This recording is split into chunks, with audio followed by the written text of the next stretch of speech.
Hello friends. साथियों, आज GST के बारे में जानेंगे। जी हाँ, जीएसटी जिसके बारे में नया अपडेट आया है, जिसे हम लास्ट 2017 से पढ़ने की कोशिश कर रहे हैं और इंतज़ार कर रहे हैं कि शायद ये क्वेश्चंस बने आने वाले अपकमिंग एग्ज़ाम्स में। जी हाँ साथियों, एक नया अपडेट है तो अपडेट से क्वेश्चन बन सकता है। तो एक बार स्पेशली जानते हैं। न्यूज़ आई है कि GST revamp from the card, PMO give go ahead for major overhaul of the service tax. 12% tax slab में बी रिमूव्ड। यानी कि जो 12% वाला जो स्लैब बनाया गया था, स्लैब बनाई गई थी 4 से 5 से 6, उसमें से जो 12% वाला है उसे रिमूव करने की बात की गई है। जानते हैं ऐसा क्यों है, व्हाट इज़ हैपनिंग, क्या चल रहा है ऐसा। तो GST revamp on the card since it is launch in 2017, जिसे बोला गया goods and service taxes is to set undergo the first major revamp the biggest. ये इसमें पहला ऐसा चेंजेस होने वाला है जो बड़ा है। Biggest takeaway from this, GST का सबसे बड़ा चेंजेस होने वाला है। जी हाँ साथियों, तो फर्स्ट चेंज है, बड़ा चेंज है। इसमें कहा गया है कि जो 12% की कैटेगरी की जो टैक्स पॉसिबली हैं उन्हें मूव कर दिया जाएगा 5% वाले स्लैब की तरफ। और 5% के अलावा कुछ चीज़ें सस्ती हो जाएंगी, कुछ महंगी हो जाएंगी। तो किस तरह से होने वाला है जानेंगे। और ये रिपोर्ट आई है according to the ET reports PMO, यानी कि प्राइम मिनिस्टर ऑफिस की तरफ से आई है, in principle of the substantial restructuring from the GST framework following the monsoon season. अभी मानसून सीज़न चल रहा है, यानी कि पार्लियामेंट में जो मानसून सत्र चल रहा है उसमें जीएसटी रिवैम्प करने वाला है।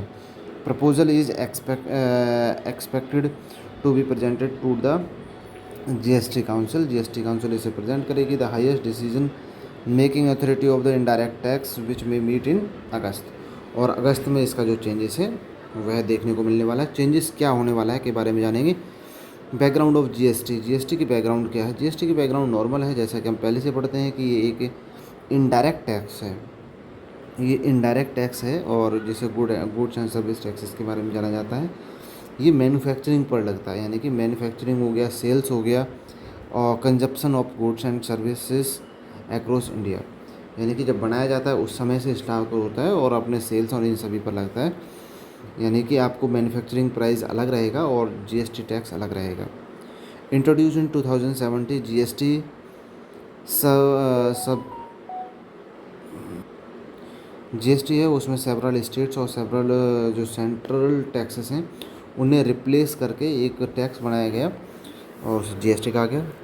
It is administrated by the GST council. इसके लिए एक जीएसटी काउंसिल बनाया गया जिसे इसे एडमिनिस्ट्रेट किया गया। और यूनियन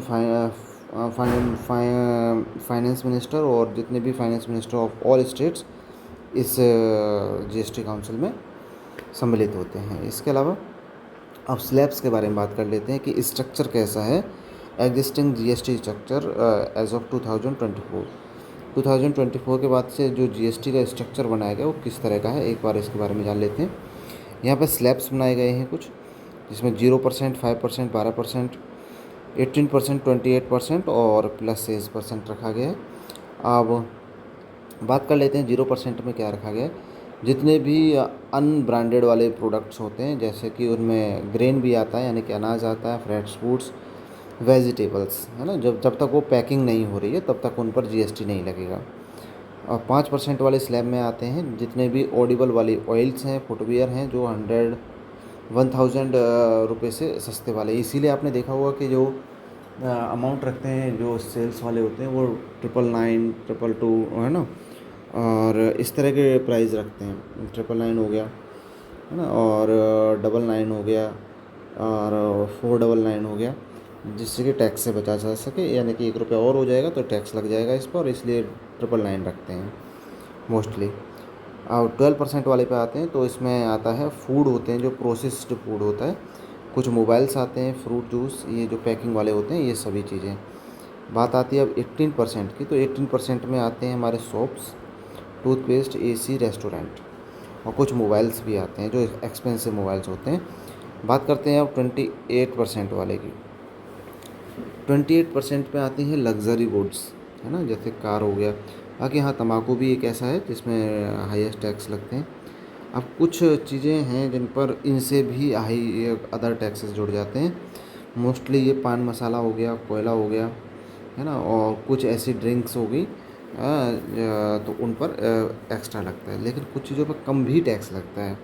तो कम टैक्स वालों का क्या मामला है, उनके बारे में देख लेते हैं, यानी कि जिन पर और ज़्यादा टैक्स लगता है। There are also special rates like 0.5% of the precious stone and 3% for gold. Gold और कुछ महंगे पत्थर से होते हैं, उन पर भी ये इस तरह के टैक्स लगते हैं, जिस पर 0.5% और 3% गोल्ड पर लगता है। क्लियर हुआ? नेक्स्ट चलते हैं कि कितने प्रोडक्ट हैं जो 5% स्लैब में आते हैं। 5% का जो स्लैब है उसमें लगभग ऑल ओवर जितने भी प्रोडक्ट गिने जाते हैं उनमें 21% आते हैं। 12% में 19% आ रहे थे, 18% में लगभग 44% आ रहे थे। वहीं बात की जाए 3% वाले गुड्स की, तो वहाँ पर हाईएस्ट 28% स्लैब्स। तो वहाँ पे क्या है, 28 जो स्लैब परसेंट वाला स्लैब है उसमें मोस्टली 3% आइटम्स आते हैं। ठीक है, तो ये चीज़ क्लियर हो गई। व्हाट इज़ बीइंग प्रपोज्ड, तो अब प्रपोज्ड क्या होने वाला है, यानी कि जो संसद में लाया जाने वाला है क्या है, तो उसमें रखा गया है remove of the GST 12% slab. इसमें क्या है, कुछ आइटम्स हैं जो 12% में हैं, उन्हें मूव कर दिया जाएगा 5% की तरफ, और कुछ को मूव कर दिया जाएगा 18% की तरफ, जो कि हायर एंड कंजप्शंस आइटम्स होंगे। Simplification of tax structure, tax structure का सिंप्लीफिकेशन करने के लिए ऐसा किया गया है। अब केवल 3 स्लैब्स रहने वाले हैं, 5%, 18%, 28%, इसके अलावा 0% है वो तो बना ही रहेगा। स्पेशल रेट्स वाले हैं जो, उनमें जैसे 0.5% स्टोन और 3% वाला गोल्ड है, इन्हें नहीं टच किया जा रहा है। और जो स्पेशल वाले हैं उन्हें देखते हैं, तो the cess use to repay covid era expansions loans in under review, और उस समय का लगभग 2.7 लाख करोड़ डेप्थ है pending being repaid from cess collections valid until 31 March 2026। और कुछ चीज़ों का इस तरह से लोन लिया गया था, और उन पर जो टैक्सेस हैं वो बरकरार रहेंगे, उन्हें नहीं डिस्टर्ब किया जाएगा। अब बात कर लेते हैं फिर दोबारा से कि 12% को ही टारगेट क्यों किया गया है। तो 12% slab has overlapping items that are hard to categorised. 12% का जो स्लैब है वह कैटेगराइज किया गया है, जिससे कि जो कुछ ओवरलैपिंग वाले आइटम्स हैं उन्हें जो एक तरह से टारगेट किया जा सके। Remove it allow cleaner split between merit good and non merit good. ठीक है, it is politically and economically easier to distribute 12% items. और पॉलिटिकली और फाइनेंशियली भी ये ठीक है कि इन्हें थोड़ा कम ज़्यादा किया जाए, कुछ को 5% में सम्मिलित किया जाए, कुछ को 18% में, जिससे क्या है कि जो गवर्नमेंट्स पर कम से कम इफ़ेक्ट पड़ेगा। इफ़ेक्ट तो पड़ेगा लेकिन कम से कम पड़ेगा उनके रेवेन्यू पर। नेक्स्ट चलते हैं ऑब्जेक्टिव्स ऑफ द रिफॉर्म्स। अब कुछ ऑब्जेक्शंस भी होंगे इन सभी चीज़ों पर। सबसे पहले देखते हैं हम सिंपली कंप्लेंट्स क्या हैं। इससे क्या होगा, जो बिजनेसमैन है ना, बिजनेस जो है currently facing managing multiple slabs, तो उन्हें इस तरह के जो इस स्लैब्स मिलने वाले हैं उसमें थोड़ा सा कुछ कम हो जाएंगी चीज़ें, टैक्सेस कम हो जाएंगे, या फिर उनकी प्रोडक्ट के ऊपर है कि उनका प्रोडक्ट किस तरह से रहेगा, तो उसे सिंपल किया जाएगा।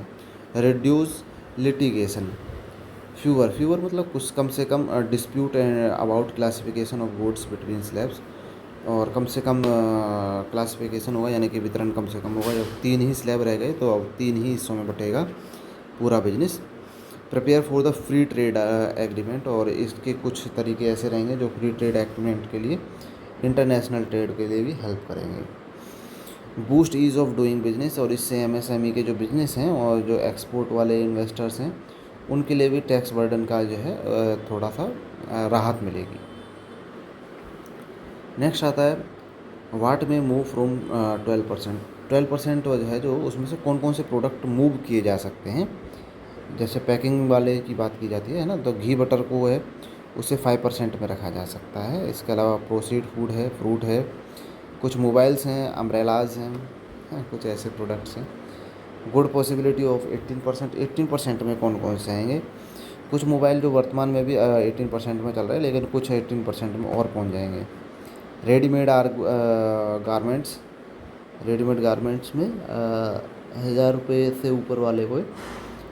हाउस होल्ड इलेक्ट्रॉनिक्स और जो फर्टिलाइज़र हैं पॉलिटिकली जो सेंसिटिव हैं उन पर भी 18% लग सकता है, और देखते हैं क्या चेंजेस आते हैं, लेकिन इन्हें अभी तक टारगेट किया गया है।